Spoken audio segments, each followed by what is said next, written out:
مدینہ منورہ کا روحانیت سے بھرا ماحول، ایسے میں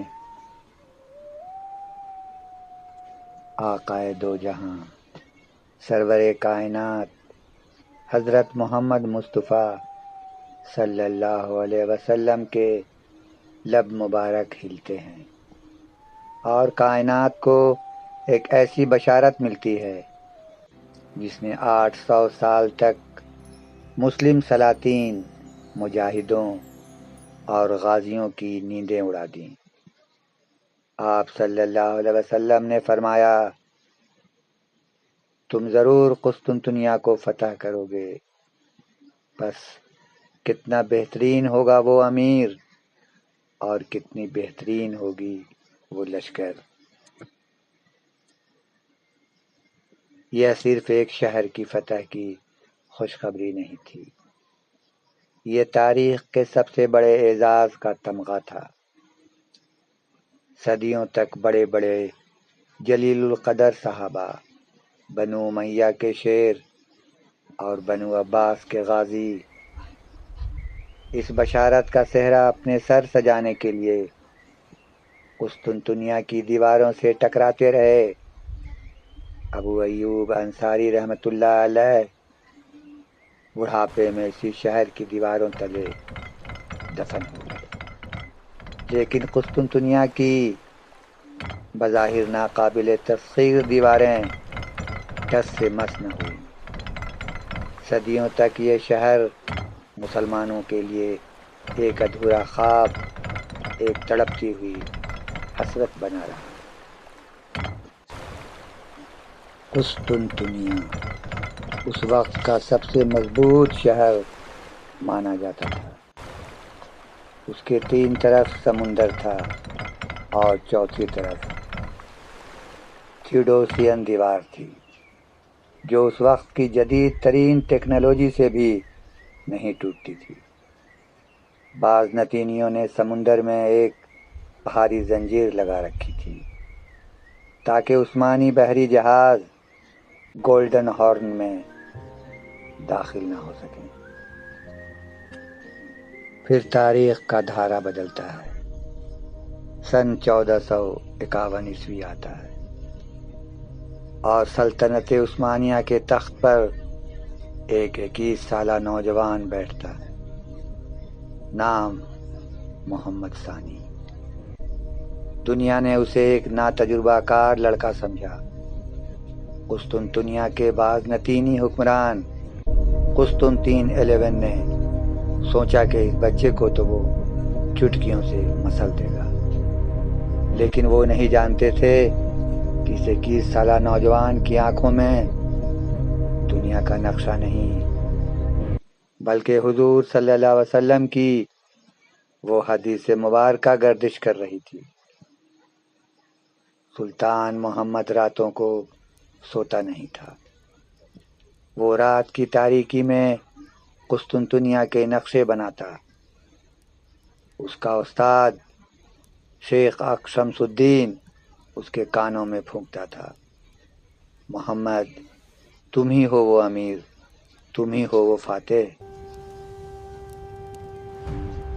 سلطان نے قسطنطنیہ کے قیصر کو پیغام بھیجا، یا تو قسطنطنیہ میرا ہوگا یا میں اس کی دیواروں تلے دفن ہو جاؤں گا۔ یہ ایک سلطنت کا اعلان جنگ نہیں تھا، یہ عشق رسول صلی اللہ علیہ وسلم کا امتحان تھا۔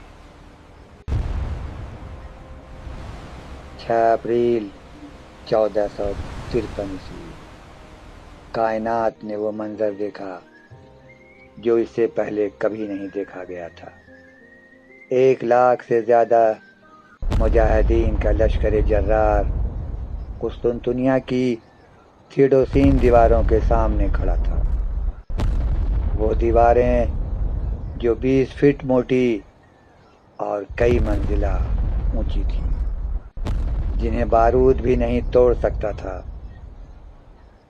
سلطان کی بنائی ہوئی دنیا کی سب سے بڑی توپیں گرجتی رہیں، اللہ اکبر کے نعروں سے زمین لرزتا رہا۔ دن گزرتے گئے، راتیں بیتتی گئیں۔ 50 دن گزر گئے، لیکن شہر فتح ہونے کا نام نہیں لے رہا تھا۔ عثمانی فوج تھک رہی تھی، بعض نتینی ہنس رہے تھے، اور سمندر میں زنجیریں لگی تھیں، جس کی وجہ سے عثمانی بحریہ شہر کے اندر داخل نہیں ہو سکتی تھی۔ تب تاریخ نے وہ معجزہ دیکھا جس پر عقل آج بھی حیران ہے۔ رات کی تاریکی تھی۔ سلطان محمد نے اپنے گھوڑے کو سمندر کے کنارے کھڑا کیا، آسمان کی طرف دیکھا اور ایک ایسا فیصلہ کیا جس نے فزکس کے قوانین کو بدل دیا۔ سلطان نے حکم دیا، جہاز سمندر میں نہیں چل سکتے، تو انہیں خشکی پر چلاؤ۔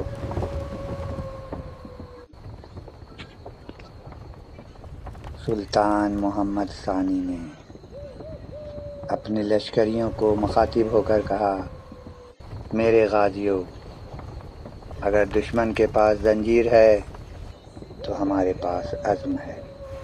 آج رات ہم بحری جہازوں کو لکڑی کے تختوں پر چربی لگا کر پہاڑیوں کے اوپر سے گزارتے ہوئے گولڈن بارن کے سمندر میں اتار دیں گے۔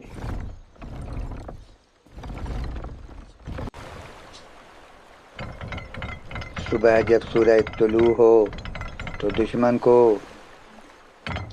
ہماری کشتیاں اپنے ہی صحن میں گولڈن ہارن میں تیرتی ہوئی نظر آنی چاہیے۔ اور پھر دنیا نے وہ منظر دیکھا جس کا کوئی تصور بھی نہیں کر سکتا تھا۔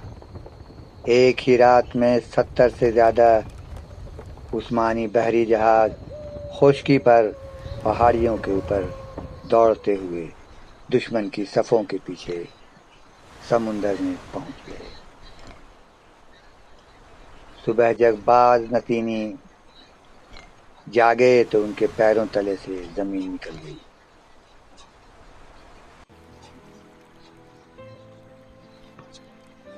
وہاں کے بادشاہ کی مغروریت خوف میں بدل چکی تھی۔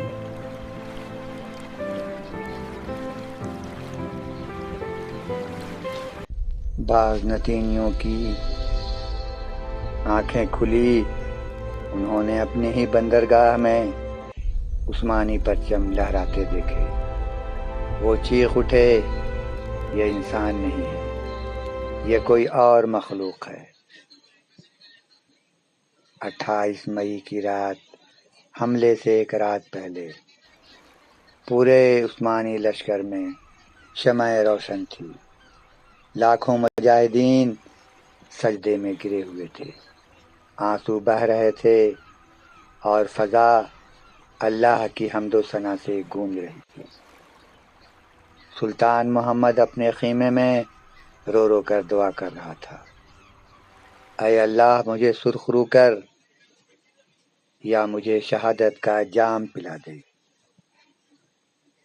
29 مئی کی صبح صادق، فجر کی نماز کے بعد، سلطان محمد اپنی تلوار لہراتا ہے اور چلاتا ہے، آگے بڑھو میرے غازیوں، جنت تمہاری منتظر ہے۔ مجاہدین اسلام دیواروں پر ٹوٹ پڑتے ہیں، خون کی ندیاں بہہ جاتی ہیں، تیروں کی بارش ہوتی ہیں، کھولتا ہوا تیل اوپر سے گرایا جاتا ہے، لیکن عشق مصطفیٰ صلی اللہ علیہ وسلم کا جذبہ سد راہ بن جاتا ہے۔ نوجوان حسن بالا بتلی بارود کی پرواہ کیے بغیر درجنوں تیر کھا کر بھی دیوار کے سب سے اونچے برج پر پہنچ جاتا ہے اور عثمانی پرچم گاڑ دیتا ہے۔ وہ گرتا ہے، شہید ہوتا ہے، لیکن پرچم نہیں گرتا۔ اور پھر تاریخ کا وہ عظیم لمحہ پہنچا، صدیوں پرانا کفر کا گڑھ ٹوٹ گیا۔ قسطنطنیہ فتح ہو گیا۔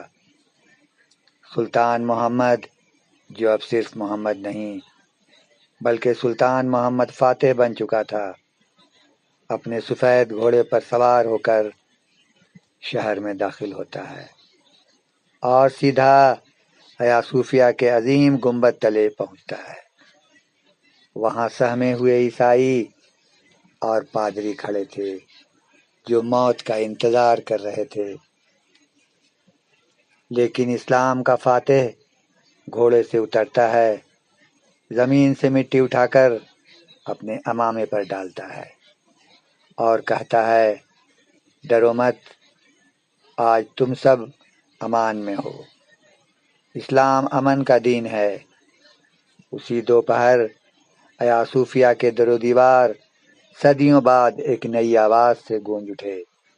ایک مؤذن اونچی جگہ پر کھڑا ہوتا ہے اور پکارتا ہے، اللہ اکبر، اللہ اکبر، اشہد ان لا الہ الا اللہ۔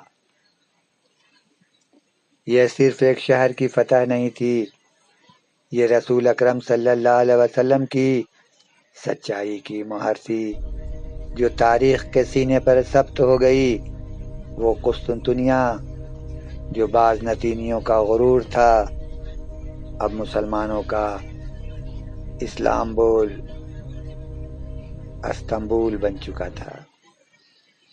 سلام ہو سلطان فاتح پر، سلام ہو ان کے استاد پر، اور سلام ہو ان گمنام غازیوں پر جنہوں نے اپنے خون سے اسلام کی عظمت کی یہ لازوال داستان لکھی۔ اگر آپ لوگوں کو یہ اسلامی سچے تاریخی واقعات پسند آئیں تو اسے لائک کریں اور دوستوں کو شیئر کریں۔ اور